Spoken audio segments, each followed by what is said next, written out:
Assalamualaikum warahmatullahi wabarakatuh.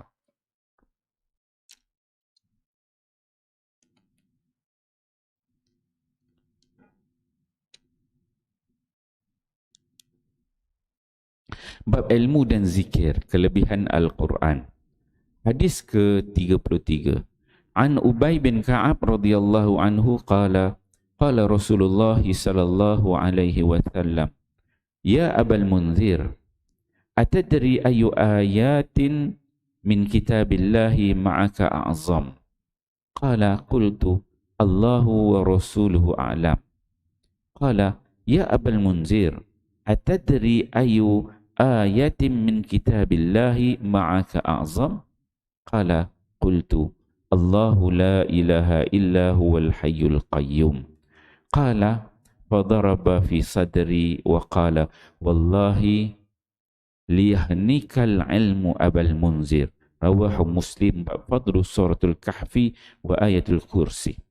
Sayyidina Ubay bin Ka'ab radhiyallahu anhu berkata, Rasulullah sallallahu alaihi wasallam bersabda kepada saya, wahai Abu Munzir, ini ialah panggilan untuk Sayyidina Ubay bin Ka'ab radhiyallahu anhu. Adakah kamu tahu ayat yang paling agung dalam kitab Allah Subhanahu wa taala yang ada di sisimu? Saya menjawab, Allah dan Rasulnya lebih mengetahui. Baginda sallallahu alaihi wasallam bertanya lagi, wahai Abu Munzir, adakah kamu tahu ayat yang paling agung dalam kitab Allah Subhanahu wa taala yang ada di sisi kamu? Saya pun menjawab, Allahu la ilaha illa huwal hayyul qayyum, ayat kursi. Baginda sallallahu alaihi wasallam menepuk dada saya seolah-olah mengucap syabas ke atas jawapan saya, lalu bersabda, tahniah di atas ilmu kamu wahai Abu Munzir. Riwayat Muslim. Dalam satu riwayat yang lain, baginda sallallahu alaihi wasallam bersabda tentang ayat kursi, demi zat yang nyawaku berada dalam genggamannya, sesungguhnya ayat itu mempunyai satu lidah dan dua bibir, sentiasa memuji-muji kesucian Allah Subhanahu wa taala di kaki aras. Musnad Ahmad, Majma' Az-Zawaid. Alhamdulillah, tuan-tuan mulia, pagi ini kita membaca satu hadis Nabi sallallahu alaihi wasallam. Hadis yang ke-33 di bawah tajuk ilmu dan zikir, iaitu kelebihan Al-Quran. Hadis yang ke-33 ini diriwayatkan oleh Ubay bin Ka'ab. Ubay bin Ka'ab ni salah seorang sahabat Nabi sallallahu alaihi wasallam, dia orang Madinah. Dia ni antara orang dewasa Madinah yang antara yang awal yang beriman kepada Nabi sallallahu alaihi wasallam, dan dia mengikuti bai'ah al-Aqabah. Ubay bin Ka'ab. Nabi disebut, sesiapa nak belajar tentang Quran, ambillah bacaan daripada Ubay bin Ka'ab. Ubay bin Ka'ab. Pernah satu ketika tu Nabi sallallahu alaihi wasallam dapat wahyu daripada Allah. Wahyu daripada Allah itu supaya Nabi ni mengajarkan Al-Quran kepada Ubay bin Ka'ab. Maksudnya khusus. Biasanya ayat Quran ini kalau turun kepada Nabi, supaya Nabi ini bacakan. Wahyu itu semua orang ambil bacaan, semua untuk orang Islam, kata sahabat-sahabat Nabi semua baca. Tapi ada satu ketika tu Nabi dapat wahyu daripada Allah supaya bacakan ayat ini hanya kepada Ubay bin Ka'ab. Ubay, bila dia dengar Nabi kata Allah suruh aku ajar ayat ni pada kau. Ubay pun dia terkejut, ya Rasulullah, betulkah Allah Ta'ala suruh ajar ayat ni pada aku je? Nabi kata ya. Lepas tu Ubay dia tanya, ya Rasulullah, adakah nama aku disebut di sisinya? Maksudnya disebut di Malail A'la, dalam kalangan malaikat tu nama tu disebut secara khusus, Ubay bin Ka'ab. Cuba bayangkan kalau nama kita memang Allah Ta'ala sebut secara khusus, orang tu tentu orang yang hebat, yang besar. Kan, nama Ubay bin Ka'ab, bila dia dengar Nabi kata betul Allah Ta'ala sebut arahan tu nama Ubay bin Ka'ab, malaikat semua dengar nama itu disebut, maka ketika itulah Ubay bin Ka'ab dia pun menangis-nangis. Itu hebat yang ada Ubay bin Ka'ab dengan ilmu yang ada pada dia. Dalam hadis ini disebut Nabi sallallahu alaihi wasallam bercakap kepada, ya Abal Munzir, Ubay bin Ka'ab ni dia ada beberapa panggilan. Satu dia Abu Tufail. Abu Tufail dia juga. Salah satu lagi lah Abu Munzir ataupun Abu Munzir. Munzir ni maksud dia ada nadhira wa bashira. Nadhir, Munzir ni yang memberi peringatan. Antara akhlak sifat Ubay ni, dia ni suka memberi peringatan. Dia memberi peringatan yang menakutkan lah.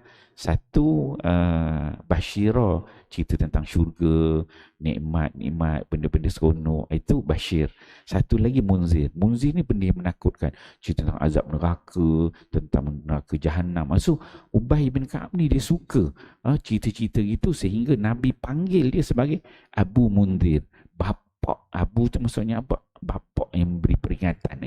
So Nabi sebut sini, ya Abu Munzir, wahai Ubay bin Ka'ab, adakah kamu tahu mana satu ayat dalam kitab Allah ini yang paling azam, yang paling agung? Kata Ubay, dia kata Allah dan Rasulnya yang lebih tahu. Depan dengan Nabi. Nabi ni dia kenal sahabat-sahabat ni. Dan Nabi ni dia, salah satu cara dia nak ajar sahabat ni, dia tanya. Dia tanya benda yang dia tak ajar lagi. Kan? Dia bila dah baca wahyu itu, wahyu ni, Nabi dah ajar semua. Kemudian Nabi dia tanya direct. Wahai Abu Munzir, wahai Ubay, kamu tahu tak ayat yang paling agung? Ialah sifat tawaduk yang ada pada Ubay. Dia kata Allah dan Rasulnya yang lebih tahu. Kemudian Nabi ulang lagi. Nabi nak supaya Ubay jawab. Nabi tanya lagi.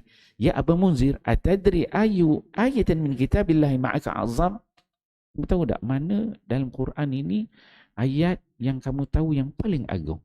Maka kali kedua bila Nabi tanya ni, Ubay dia tahu bahawa Nabi nak Ubay jawab. Nabi nak Ubay dia keluarkan pandangan dia, ijtihad dia.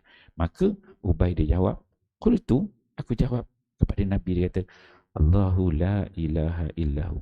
Dia ada Tuhan melainkan Allah al-hayyul al-qayyum, yang hidup. Okey. Ni ayat kursi. Jadi bila Ubay jawab gitu, Nabi dia buat apa? Fadaraba fi sadri. Nabi pun tepuk dada Ubay bin Ka'ab. Apa Nabi kata? Qala wallahi. Kata Nabi, demi Allah. Demi Allah. Tahniah di atas ilmu kamu, wahai Abu Munzir. Liyahnikal ilmu Abu Munzir. Tahniah atas ilmu yang Allah berikan kepada kamu.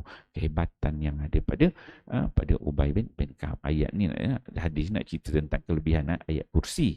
Ayat kursi, ayat yang paling agung. Dan waktu yang sama kita dapat mengenali Ubay bin Ka'ab. Dan Umar Al-Khattab. Ini bila Nabi dah wafat, Umar Al-Khattab dia kata, siapa nak tahu tentang Quran, pergi jumpa Ubay bin Ka'ab.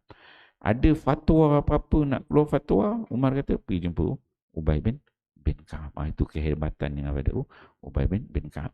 Dan hadis ni nak fokus kepada ayat kursi, kelebihan yang ada pada ayat kursi. Dan memang banyaklah kelebihan ayat kursi. Sebelum ni kita baca, insya-Allah kita fahami hadis ni, amal dan sampaikan. Wallahu a'lam. Illa allazina amanu. Sallallahu ala Muhammad, sallallahu alaihi wasallam, sallallahu ala Muhammad, sallallahu alaihi wasallam. Ya Nabi salam alaika, ya Rasul salam alaika, ya Habib salam alaika, sallallahu alaika, sallallahu ala Muhammad, sallallahu alaihi wasallam, sallallahu ala Muhammad, sallallahu alaihi wasallam.